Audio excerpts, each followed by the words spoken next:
নমস্কার বন্ধুরা। দিনে দিনে বাড়ছে যাত্রীর সংখ্যা, দাঁড়াতে পারছে না দূরপাল্লার ট্রেন, তাই হাওড়া প্ল্যাটফর্মের সংখ্যা বাড়ানোর সিদ্ধান্ত নিয়েছে রেল। তো চলুন বিস্তারিত যাওয়ার আগে সবাইকে একটু ছোট্ট অনুরোধ, ভিডিওটি ভালো লাগলে অবশ্যই একটি লাইক দেবেন এবং সাবস্ক্রাইব বাটনটি টিপে আমাদের সঙ্গে যুক্ত থাকুন গুরুত্বপূর্ণ খবরের আপডেটগুলি সহজেই আপনাদের কাছে পৌঁছে দেওয়ার জন্য। দাঁড়াতে পারছে না দূরপাল্লার ট্রেন, যার জেরে হাওড়া প্ল্যাটফর্ম বাড়ানোর সিদ্ধান্ত নিয়েছে রেল কর্তৃপক্ষ। দিনে দিনে বাড়ছে যাত্রী সংখ্যা, বাড়ানো হচ্ছে ট্রেনের কোচও।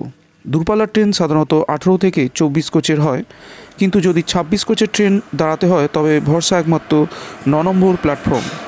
তাও আবার সবসময় পাওয়া যায় না খালি। এই মতো পরিস্থিতিতে স্টেশনে ট্রেন ঢুকতে অনেক সময় লাগছে। পরিবর্তন করতে পরিকাঠামো হাওড়ার 1 নম্বর, 8 নম্বর, 14 নম্বর ও 15 নম্বর প্ল্যাটফর্মকে সম্প্রসারিত করা হচ্ছে। পাশাপাশি তৈরি করা হবে নিউ কমপ্লেক্স ও দুটি নতুন প্ল্যাটফর্ম 24 এবং 25। প্রাথমিকভাবে অনুমোদনের পর এবার টেন্ডার প্রক্রিয়া শুরু হচ্ছে। হাওড়ার 1 নম্বর প্ল্যাটফর্মের শেষে রয়েছে তীর্থক্ষেত্রে যাতায়াতকারী ট্রেনের জন্য পিলগ্রিম প্ল্যাটফর্ম, তা ভেঙে ফেলবে রেল। বন্ধ করা হবে 8 নম্বর প্ল্যাটফর্মের শেষ প্রান্তের ভিআইপি সাইডিং।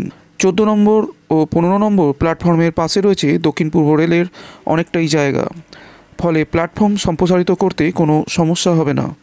নিউ কমপ্লেক্স ও দুটি নতুন প্ল্যাটফর্মের জন্য যথেষ্ট জায়গা রয়েছে, তাই সেই ব্যাপারে অনেকটাই নিশ্চিন্ত রেল কর্তৃপক্ষ। হাওড়া স্টেশন সম্প্রসারণ করতে টিকিয়াপাড়া ইয়ার্ডের আমূল পরিবর্তন করা হবে। বদলে ফেলা হচ্ছে সিগন্যাল, ক্রসিং পয়েন্ট ও কার্ভ, সংযোগ করা হবে নতুন পয়েন্টও। যে সরঞ্জামগুলি অপ্রয়োজনীয় তা সরিয়ে ফেলা হবে। হাওড়া স্টেশনে ঢোকা বা বেরিয়ে যাওয়ার সময় ট্রেন দাঁড়িয়ে থাকে, বিলম্ব হয় বেশ অনেকক্ষণ। লিলুয়া থেকে হাওড়া স্টেশন ঢুকতে লেগে যায় প্রায় 5 মিনিটেরও বেশি। তবে রেলের অপারেশন বিভাগের মতে এই কাজ শেষ হলে সময় অনেকটাই কম লাগবে। হাওড়ার ডিআরএম মনীশ জৈন বলেন, সম্প্রসারণের কাজ খুব শীঘ্রই হবে, শেষ হতে বছরখানেকের মতন সময় লাগতে পারে।